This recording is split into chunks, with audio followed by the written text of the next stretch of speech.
हमारे घर पापीपुर नगर पापीपुर नगर पासवान कुल की बालक पिताजी के नाम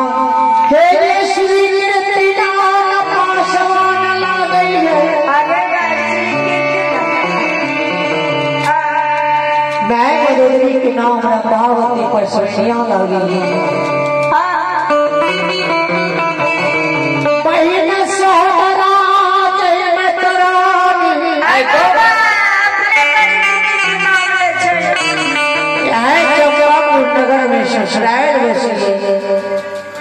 हमारा नाम ज्योति पनियार लागी ज्योति पनियार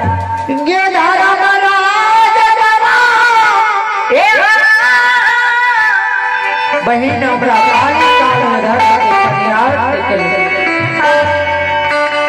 और हमारे मालिक के साथ बोल करार के लिए निभाओ जिया हमरा द्वार पे हम पहुंचे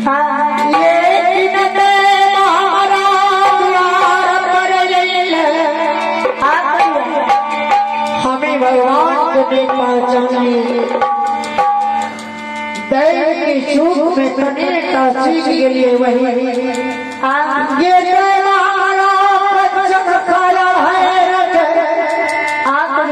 कोई दुष्ट भवन कह देते बिना बिना जल बिना नींद नारी बिना सुख शांति बिना जीवी छाहे 12 डट की बदला 12 वर्ष से नहीं लिखल गई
आप बाबू सुरेंद्र यादव जी का सपुत्र आर्यन कुमार उन बाबू ने बनाई शानदार से शानदार दादी है। मैं बाबा धनराज भगवती से सुंदर मैं कामना करता हूँ परिवार को सुख शांति का जिंदगी में माँ भगवती भंडार और बच्ची को लंबे आयु को वरदान दे।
ठीक है कहा ई बुझे छै कि जगत के त राजपाट छिया, जगत के चौघटिया नाचिया जगत के भागा के ममता देबे ना तमर जीव जान के बकैस देते से त करबे ना।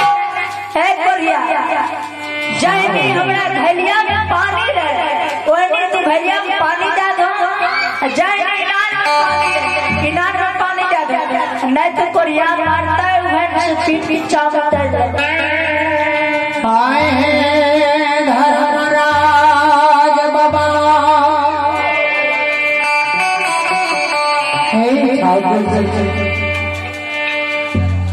जय दीना भगवान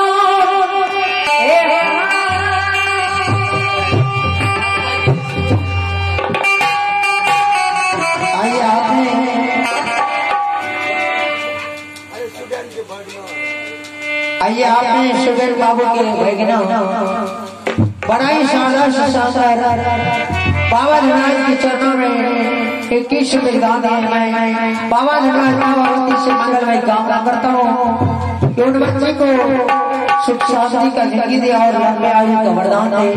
5 वर्ष से बाबावती उन्हें वैभवी विद्या का भंडार दे।